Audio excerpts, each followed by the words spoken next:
Vaneska a tajomstvo štvorcového úsvitu, časť 4, posledná brána a strážkyňa príbehov. 1. Zostup do lávovej katedrály. Keď Vaneska a tieň prešli cez ohnivý portál, nenastala tma, ale oslepujúca žiara. Ocitli sa v obrovskom podzemnom priestore, ktorý pripomínal katedrálu vytesanú priamo do koreňov sveta. Steny z čierneho bazaltu boli pretkané žilami žeravej magmy, ktoré pulzovali ako cievy obrovského tvora.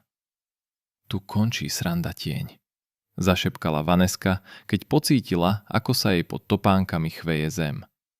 Vzduch bol hustý a voňal po síre a dyme, no modrá iskra na jej hrudi svietila jasnejšie než kedykoľvek predtým. Tieň sa naježil a ticho zavrčal na tiene, ktoré sa myhali medzi lávovými vodopádmi. Tanec živlov a prstence pary. V samom srdci katedrály sa odohrával úkaz, ktorý popieral zákony Minecraftu. Z vysokého stropu padal prúd kryštáľovo čistej ľadanázdovej vody priamo do jazera vriacej lávy. Tam, kde sa tieto dva protiklady stretli, nevznikal len obyčajný kameň. Vytváral sa tam víriaci prstenec modrej pary a obsidiánových úlomkov, ktoré levitovali v kruhu. Uprostred tohto chaosu sa vznášal posledný kľúč – plameň pravdy. Bol to biely plameň, uväznený v priesvitnej guli. Cesta k nemu však neexistovala. Pozri, tieň, tie plošiny sa objavujú len vtedy, keď para zhustne. Vaneska si uvedomila, že musí dokonale načasovať každý skok.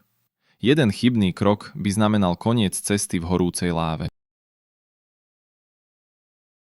Súboj s tieňom pochybností. Keď Vaneska preskočila na poslednú, najväčšiu plošinu priamo pod kľúčom, para sa sformovala do postavy. Vaneska vykríkla a takmer stratila rovnováhu. Postava vyzerala ako ona. Mala ten istý modrý sveter, ale jej oči boli prázdne a sivé. Bol to jej vlastný tieň. Naozaj si myslíš, že na to máš? Prehovoril tieň hlasom. Si len dievča, ktoré sa rado hrá. Tento svet je príliš veľký, príliš nebezpečný. Všetci ostatní sú silnejší, majú lepšie brnenie, viac diamantov. Prečo by si práve ty mala nájsť hrad? Vaneska pocítila, ako jej klesajú ramená. Iskrička na jej hrudi takmer zhasla. No potom pocítila na ruke mäkký tieňov kožuch a spomenula si na golema, ktorý sa jej poklonil, a na draka, ktorý sklonil hlavu. Možno nemám diamantové brnenie, povedala pevným hlasom a pozrela sa tieňu do očí. Ale mám odvahu kráčať vpred, aj keď sa bojím. A to je skutočná sila.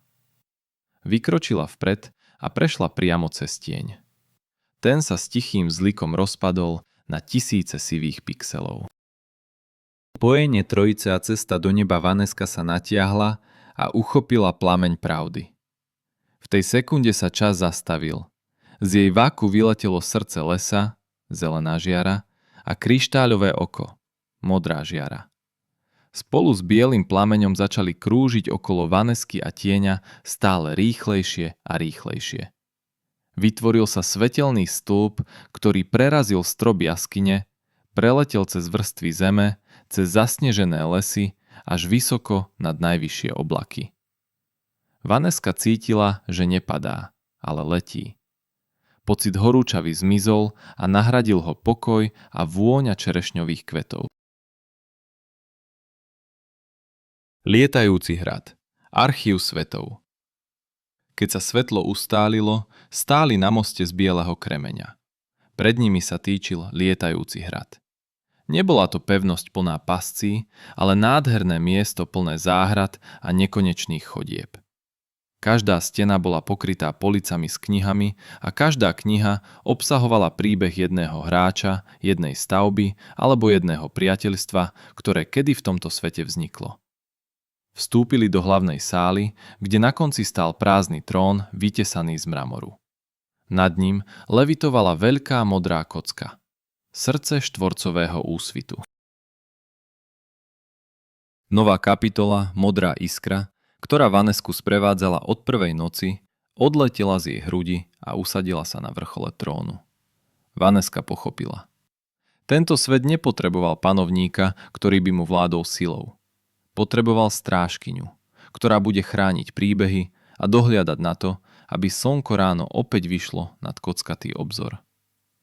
Vaneska si nesadla na trón.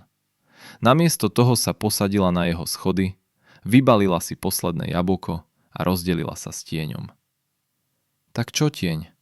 Aký príbeh napíšeme zajtra?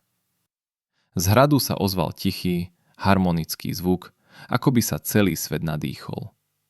Dobrodružstvo s hľadaním hradu sa skončilo, ale život strážkyne príbehov sa práve začal.